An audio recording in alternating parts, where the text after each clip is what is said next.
തിരുവനന്തപുരം പാച്ചല്ലൂർ ഇളങ്കം ഭഗവതി ക്ഷേത്രത്തിലെ പുനഃപ്രതിഷ്ഠയും ക്ഷേത്ര സമുച്ചയ സമർപ്പണവും നടന്നു. തന്ത്രമുഖ്യൻ ബൈലൂർമന BR അനന്തേശ്വര ഭട്ട പുനഃപ്രതിഷ്ഠ നടത്തി. പത്മനാഭസ്വാമി ക്ഷേത്രം അച്യുത ഭാരതി പുഷ്പാഞ്ജലി സ്വാമിയാർ ക്ഷേത്ര സമുച്ചയം സമർപ്പിച്ചു.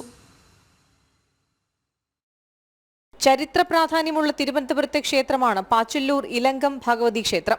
ക്ഷേത്രത്തിലെ പുനഃപ്രതിഷ്ഠ തന്ത്രിമുഖ്യൻ ബ്രഹ്മശ്രീ ബൈലൂർമന BR അനന്തേശ്വര ഭട്ടിന്റെ കാർമ്മികത്വത്തിൽ നടന്നു. പത്മനാഭസ്വാമി ക്ഷേത്രം അച്യുത ഭാരതി പുഷ്പാഞ്ജലി സ്വാമിയാർ ക്ഷേത്ര സമുച്ചയം ഭക്തർക്കായി സമർപ്പിച്ചു.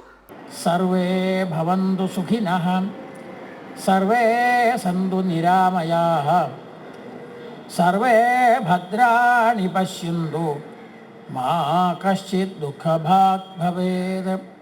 ഓം ശാന്തി ശാന്തി ശാന്തി. തിരുവനന്തപുരത്ത് വലിയ കാടിനടുക്കെത്തി അവിടെയാണ് വില്വമംഗലത്തിന് ഭഗവാൻ ദർശനം കൊടുത്ത് ആദ്യമായിട്ട് പൂജിച്ചത് വില്വമംഗലം. അതിനെ ഓർമ്മിപ്പിച്ചുകൊണ്ട് ആണ് ആ പരമ്പരയിൽപ്പെട്ട എല്ലാവർക്കും അവിടെ പുഷ്പാഞ്ജലി ഉണ്ട്, പത്മനാഭസ്വാമി എന്നും പൂജിക്കണമെന്ന്. ആ വലിയ പരമ്പരയുടെ ഒരു പുണ്യം കൊണ്ടാണ് ദേവിയെ നേരിട്ട് പൂജിക്കാനൊരു ഭാഗ്യം കിട്ടിയത്. ദേവിയുടെ അടുത്തിരുന്ന് നിവേദ്യം സമർപ്പിച്ച് പുഷ്പാഞ്ജലി ചെയ്യാൻ ഒരവസരം കിട്ടിയത്. ചടങ്ങിൽ NSS സംസ്ഥാന പ്രസിഡന്റ് M സംഗീത് കുമാർ, കരയുഗം പാച്ചല്ലൂർ പ്രസിഡന്റ് S കൃഷ്ണൻകുട്ടി നായർ, ക്ഷേത്ര കമ്മിറ്റി കൺവീനർ M ഗോപകുമാർ തുടങ്ങിയവർ സംബന്ധിച്ചു. ജനം, തിരുവനന്തപുരം.